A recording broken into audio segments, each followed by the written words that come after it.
¿Qué tal? Buenas noches, ¿cómo le va? Gracias por seguir conectados a Periodista 360. Cada vez queda menos para las elecciones y para las PASO, esas que para muchos va a funcionar como una primera vuelta, que ahí se va a definir gran parte de la historia, habrá que ver, pero queda menos.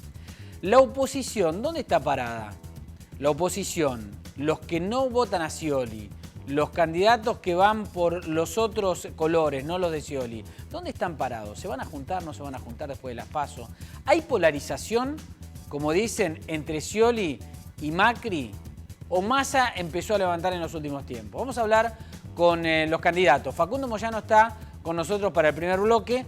Facundo Moyano es diputado nacional del Frente Renovador y va a tratar de renovar, ¿no? Su banca. Facundo, gracias por venir. Gracias a vos, ¿cómo estás? ¿Cómo va? ¿Bien? Bien, bien, todo bien. ¿Existe o no existe esta polarización? Por lo menos en la sensación de la gente. ¿Se ve que están tan divididas las aguas y Massa quedó relegado o no?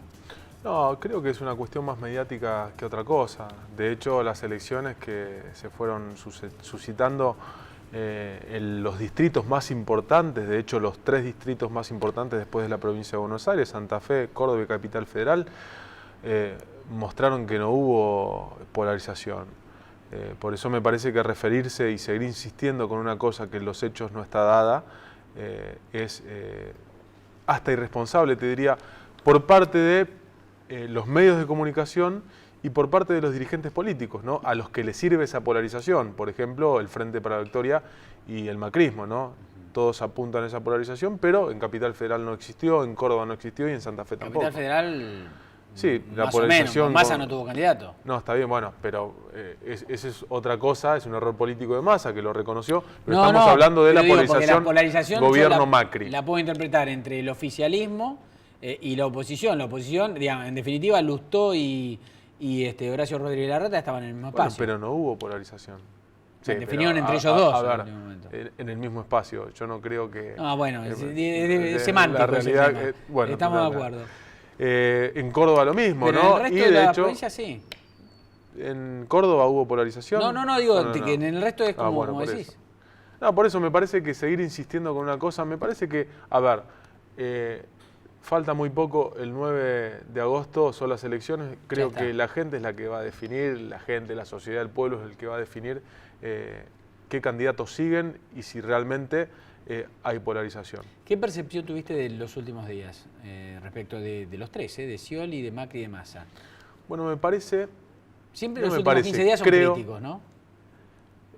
A ver, el discurso de Macri claramente refleja, después de la victoria que simbólicamente se puede interpretar como derrota, pero no derrota por los números concretos que efectivamente Rodríguez Larreta se impuso por 3 puntos sobre Martín Lustó, más allá de lo que se anunciaba en las encuestas, 10, 15 puntos de diferencia. La realidad es que hubo una derrota en términos discursivos y simbólicos que termina reflejando la falta de contenido del espacio del PRO, la falta de propuesta concreta para los argentinos, ¿no? Cuando durante el tiempo donde se dieron las discusiones puntuales de Aerolíneas Argentinas en el Congreso de la Nación, de YPF, el PRO estuvo en contra. Por eso es poco creíble que desde lo discursivo Macri haga referencia a que quiere la continuidad de todo eso. Después, bueno, lo quisieron disfrazar, que creo que hasta fue aún más perjudicial ese intento de justificar el porqué, el cambio del discurso. Realmente creo que eso no es creíble y que no solamente termina dañando al espacio político del PRO, sino termina dañando la política en general porque le saca credibilidad a los dirigentes políticos, ese giro de 180 grados por un resultado electoral. Por eso nosotros sostenemos, y yo en lo particular sostengo, que la política no es una encuesta ni es un cargo. Uno no puede correrse de los ejes programáticos que se plantean, más allá de que el PRO no los tiene ni los tuvo nunca, a partir de un resultado electoral. Parece que en ese sentido sí el Frente Renovador tiene la posibilidad de pararse sobre propuestas más firmes que le pueden dar al votante la posibilidad de saber cuál es el rumbo real que tiene este espacio político. ¿Dónde está parado el Frente Renovador? Digo, porque uno piensa, el peronismo es el Frente para la Victoria o el gobierno, esto dicen, por lo menos ellos, además así salen a venderse. El no peronismo está con Macri, el radicalismo y Cambiemos. ¿Dónde se para el Frente Renovador? Bueno, nosotros siempre sostuvimos que no queríamos el cambio de todo ni la continuidad de todo. Nosotros nos plantamos en un lugar donde creemos que está la mayoría de la gente, al igual que en el 2013. Sergio Massa dijo, nosotros no estamos en contra de todo, ni tampoco estamos a favor de todo. Queremos la continuidad de la asignación universal por hijo, creemos en una aerolínea de bandera, pensada en términos estratégicos para planificar el sector. Queremos una YPF en manos del Estado, por lo menos direccionada o pensada en función de tener un plan estratégico en términos de energía, y queremos el cambio de la inflación, queremos salir de esta presión sistemática que se ejerce sobre la justicia, por eso reafirmamos la independencia de la Corte Suprema. Nosotros queremos la justicia independiente y queremos construir un proyecto de país con eje en el trabajo. Ese es el proyecto en términos generales o las líneas generales del Frente Renovador. ¿Cuáles fueron los errores que cometió Massa al inicio que por ahí a lo mejor después fue corrigiendo? Bueno, él lo reconoció. También hay que entender la dificultad de poder sostener, y que de hecho creo que es una cosa para destacar, un espacio político sin tener herramientas de contención institucional, ¿no? Porque Massa es diputado nacional, si bien es un espacio donde se contiene a muchos dirigentes de diferentes fuerzas políticas, también hay que entender que es un mérito poder sostener ese espacio político en el medio de estructuras que claramente corren con ventaja a la hora de la planificación electoral. ¿No? Y estoy hablando de la Ciudad de Buenos Aires, la Provincia de Buenos Aires y el Estado Nacional, que están en función de la construcción política electoral de cada uno de los candidatos. Terminan siendo todos peronistas, en definitiva, ¿no? El Frente para la Victoria, Frente Renovador, digamos, o el peronismo como germen. ¿Qué es lo que detectás del gobierno, del oficialismo del Frente para la Victoria, que no te haría participar de este gobierno? Bueno, en principio la cuestión más objetiva, ¿no? El plan económico. Vos me podés decir, sí, pero ¿estuviste en algún momento? Sí, claramente estuve y apoyé, y lo hice convencido, porque había una Argentina con superávit gemelos, había una Argentina que crecía en términos económicos, había una Argentina con redistribución, más allá de que también había inflación importante, habían reservas por 55.000 millones de dólares, había recuperación del poder adquisitivo, porque las paritarias iban por encima de la inflación, creo que ya lo dije, había distribución de la riqueza a partir de la política social por parte del gobierno. Después todo eso cambió. Año 2014, tomamos para tener un año concreto de comparación, inflación a casi un 40%, según estimaciones de consultoras oficialistas como el Cifra, que utilizan el mismo método de medición que utilizaba Kicillof en el centro de estudios que él conducía, que después se lo hicieron borrar cuando fue funcionario, que era el Senda. Me refiero al IPC 9 de provincia. Trabajadores perdiendo en relación a la inflación, un ajuste claramente, digo, más allá de que no es el ajuste típico ortodoxo, es un ajuste porque quedan atrás de la inflación. Todo eso parece no representar las banderas del peronismo. Bueno, a ver, un país con 10 años de crecimiento económico a tasas chinas, que tenga un 35% de trabajo en negro y un 25% de pobreza, me parece que cuesta creer que es un país peronista. O sea, vos no le crees a la presidenta con el 5% de pobreza que dice que hay. Bueno, me parece que hace falta solamente con tomar los datos del INDEC, que arrojan una cifra de un 50% de los trabajadores cobrando 5.500 pesos, para darse cuenta de que desde el sentido común, ni siquiera agarro parámetros de pobreza. No, sentido común, preguntémosle a la gente que nos escucha, o sea, preguntémonos nosotros mismos. ¿Alguien puede vivir, una familia puede vivir con 5.500 pesos? Es imposible. El mínimo vital y móvil en 6.000 pesos en enero del año que viene. Hagamos la ecuación anual de la inflación o dividamos esos 6.000 pesos a enero del año que viene, que el costo de vida seguramente va a subir porque tenemos inflación de 1,5 o 2 puntos por mes. Digo, hagamos 200 pesos por día.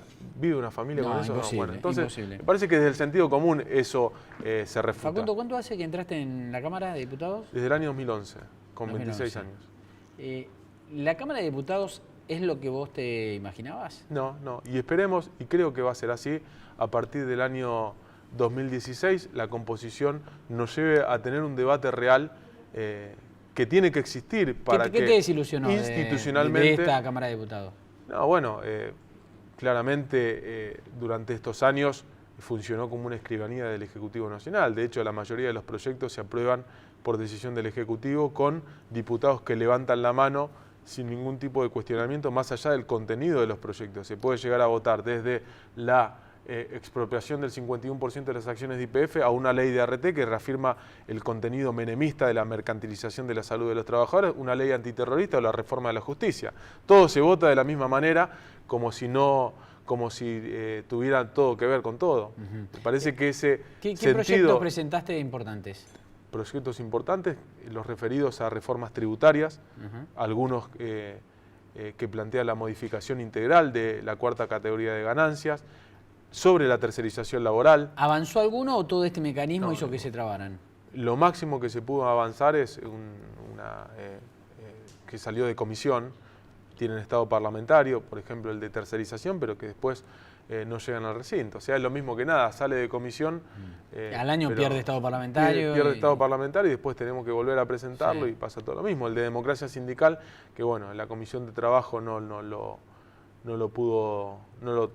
trató directamente, no es que no lo pudo, no tuvo la intención de tratarlo, que era una reforma bastante importante referida a las elecciones internas de los sindicatos, para tener también un sentido de autocrítica del sector del que vengo, ¿no? Que es porque muchos dicen, sí, está bien, vos criticás, pero ¿cuál es la autocrítica? Bueno, justamente la autocrítica que hice yo del sindicalismo y que sigo haciendo es la falta de democracia sindical, que nos genera conflictos como el que estamos teniendo hoy con la línea 60.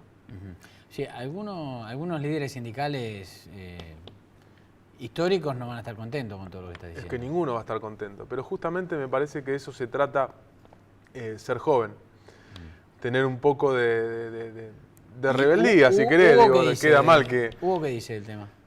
A él por ahí se le generaron algunas contradicciones dentro de la CGT, pero yo se lo planteé y le dije, esto es lo que pienso, esto es lo que creo que hay que hacer, esto es cómo creo yo que se tiene que adaptar el sindicalismo a los tiempos que vienen, a las nuevas formas de trabajo y al nuevo momento histórico que vive la Argentina y el mundo.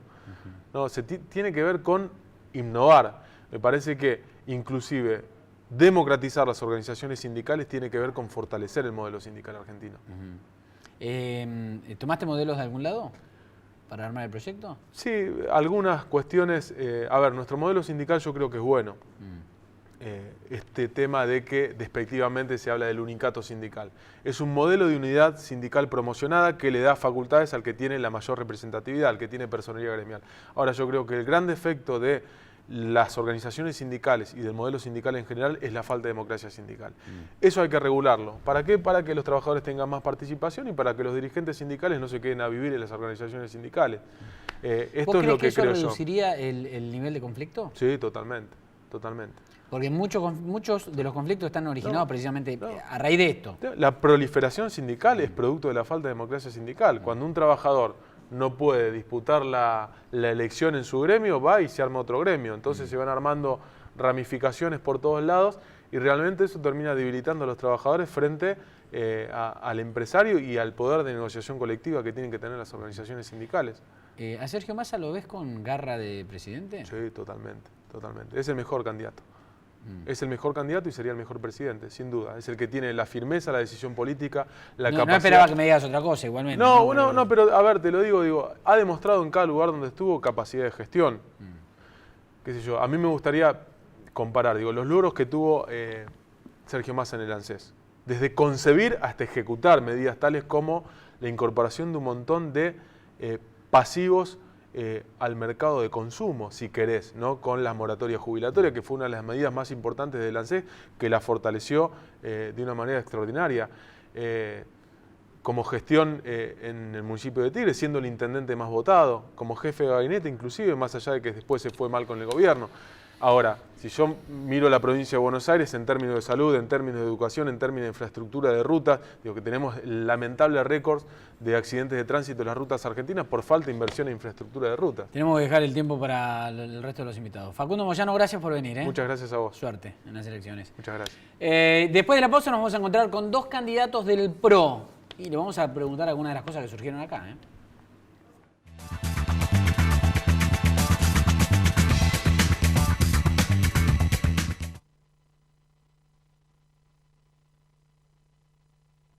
Crecer es brindar oportunidades.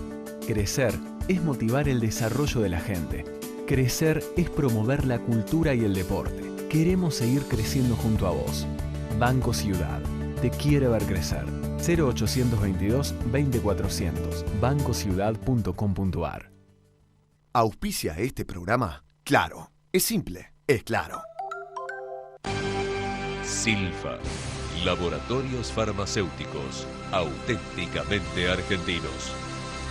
Alquilar se puede. Ahora la ciudad te da la garantía y un préstamo inicial para que vos y miles de personas puedan elegir dónde vivir. Informate en www.buenosaires.gov.ar/alquilar se puede. Buenos Aires Ciudad, en todo estás vos. Ayudamos a producir más alimentos con menos recursos para un mundo en crecimiento. Descubrí quiénes somos realmente. Ingresá a Descubrí Monsanto y sé parte de la conversación. Llegó 4G de Movistar. Navegá hasta 10 veces más rápido. 4G. Podés en tiempo real. Movistar. Grupo Petersen, desde 1920, construyendo el país. El cobro indebido es un ilícito. Pongámosle un freno. IOMA, Buenos Aires. Gobernación Daniel Scioli. Hurlingham Municipio. Intendente Luis Emilio Acuña.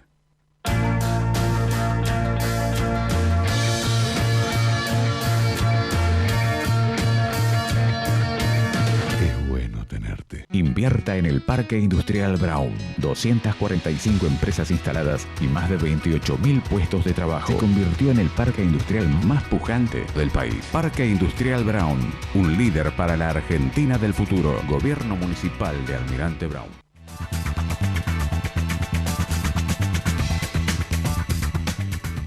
¿Un instrumento? La guitarra. ¿Mermelada favorita? Rosa mosqueta. ¿Una prenda de mujer? Tanguita. Moscardelli, ¿probó con Quiniela Plus? Con Quiniela Plus tenés un pozo mínimo asegurado de 800.000 pesos y podés ganar con 8, 7, 6 y 5 aciertos. Lotería de la Provincia.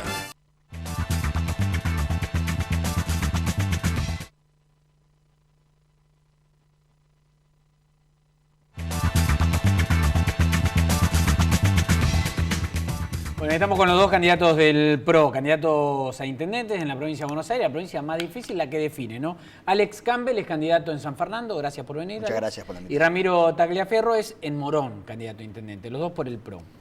Empiezo con algo que recién se habló acá con Facundo Moyano. Él decía, el problema que tiene el PRO, palabras más, palabras menos, es que no tiene contenido político, no tiene contenido ideológico. Mucha gestión, sí, habrá técnicos, pero contenido político, y ahí es donde hacen agua. ¿Ustedes sienten eso o no? A ver, ¿quién quiere empezar? No se peleen. No, a ver, contame. No, la verdad que para mí, esas son cosas que, justamente, ¿qué dijo? Habló de gestión, habló de hechos concretos. La gente, hoy me pasaba a la mañana, yo estaba caminando un barrio ahí cerca de Carupá, y los vecinos me decían, estamos cansados de las propuestas, todos en campaña salen, muestran propuestas, hay que mostrar hechos concretos. Nosotros tenemos para mostrar que en la ciudad de Buenos Aires, con hechos concretos, que hemos mejorado la educación pública, que hemos mejorado la seguridad, que hemos mejorado la salud. Y eso es lo que queremos para el conurbano. Llevarle lo mismo que hemos logrado en la ciudad, llevarlo a la provincia de Buenos Aires.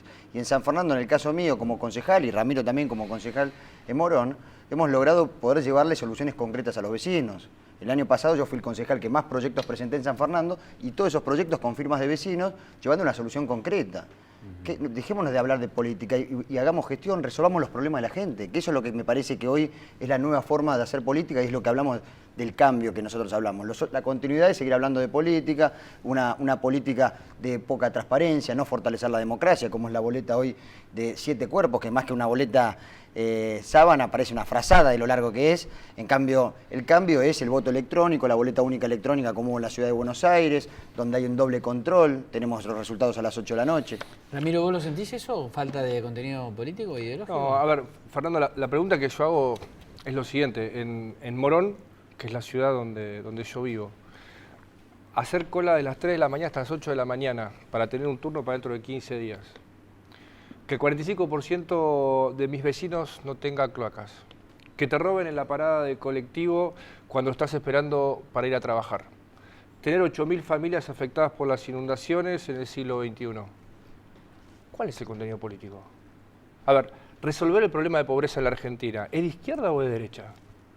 Digo, la verdad me sorprende, o sea, nos quedamos en una discusión ideológica Y con la excusa de la discusión ideológica y de la cuestión del contenido político, lo que decía Alex hoy, nosotros hemos transformado y hemos hecho un montón de cosas tangibles y concretas para la gente en la ciudad de Buenos Aires, y en esa línea van nuestras propuestas en nuestros respectivos distritos y municipios. A mí me parece que hoy el debate ideológico de contenido político es muy caro para la Argentina que tenemos. Digo, si tomamos el parámetro de Aníbal Fernández, no, porque somos Alemania. Si tomamos el parámetro que dio la semana pasada la UCA, que es gente confiable, que es creíble, que viene haciendo, que tenemos el 27% de los argentinos por debajo de la línea de pobreza, ¿cuál es la discusión de contenido político? La presidenta presenta el 5% en Roma. Sí, ¿no? por eso. Dice, tenemos el 5%.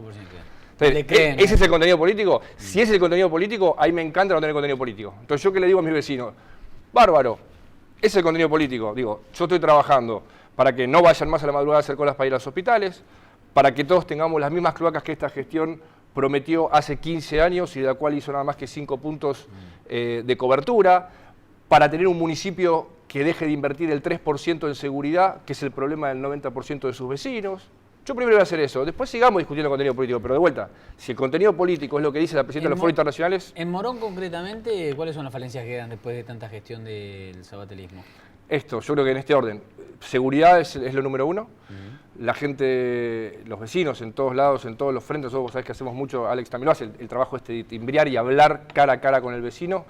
El tema de la cloaca y el agua corriente, cada vez más caro a los vecinos, porque además el vecino se empieza a informar y se da cuenta que es lo que me dice a mí el frentista, paga el impuesto más caro de la provincia de Buenos Aires, los impuestos en Morón son muy caros, el moronense es muy responsable, la cobrabilidad es muy alta, y la contraprestación es cero. Y cada 2 meses tiene que llamar a la moronera para destapar el pozo. Entonces, hoy estos son temas graves, más allá, obviamente, de la prioridad que es el impacto sanitario que tiene no tener cloaca ni agua corriente.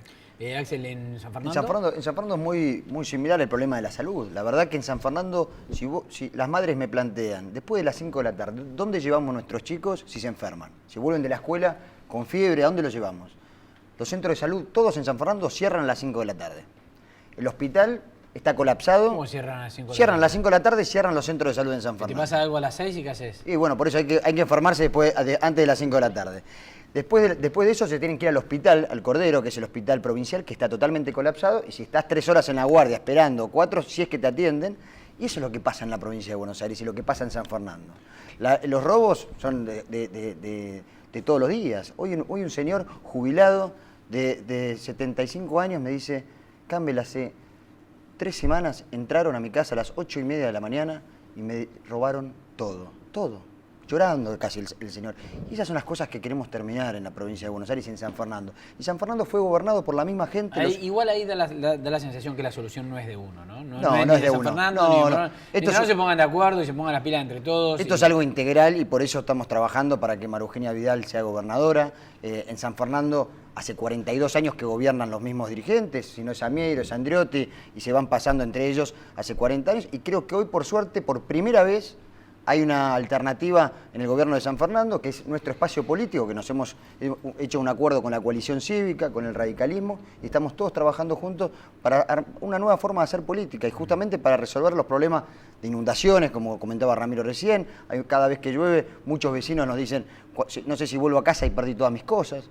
Y eso son las cosas que tienen que terminar, las inundaciones, el problema de salud, el problema de seguridad, y ni hablar el problema educativo que tenemos en la provincia de Buenos Aires, que en los últimos 8 años de gestión de Daniel Scioli, los alumnos de la escuela pública de la provincia de Buenos Aires perdieron un año del ciclo lectivo por la cantidad de paros docentes, ¿no? ¿El tema de seguridad de Morón mejoró un poco? No, nosotros tenemos estadísticas tristes en Morón, sobre todo en el último mes. Fernando, creo que un tema que fue de público y notorio, el tema de una criatura, Maximiliano Bianchi, 20 años en Villa Sarmiento, está con sus amigos, a la noche le roban el auto, entregan el auto, se dan vuelta, se están yendo, vuelven y lo rematan directamente por la nuca. Una semana después, un vecino en Castelar que era médico, iba en su bicicleta, lo mismo, esto no cambia. Porque además yo estoy convencido que los dirigentes no tienen ni la convicción, ni la vocación, ni el coraje para cambiar esto. Por eso seguimos con el 3%. Yo del 2009 estoy diciendo que no podemos, en cualquier parte del mundo, en cualquier parte del mundo, que hubo un problema severo de seguridad y que los dirigentes salieron a resolverlo, aumentó la inversión en seguridad como condición necesaria. Claro, no es suficiente, pero sí como condición necesaria. Sí, en San Fernando pasa lo mismo, se destina el 8% del presupuesto a la seguridad, el 8% a la salud y después se destina al espacio público arriba del 30%.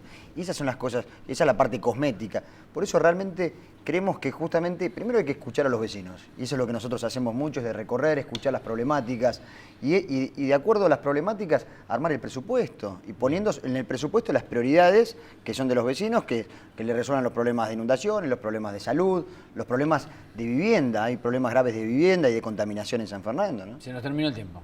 Gracias por la visita, ¿eh? No, gracias. Muchísimas gracias. Ramiro y Axel, gracias, Gracias, por la visita. Nos volvemos a encontrar el jueves de la semana que viene. Es el último jueves antes del 9, ¿no? El día de las PASO. Chao.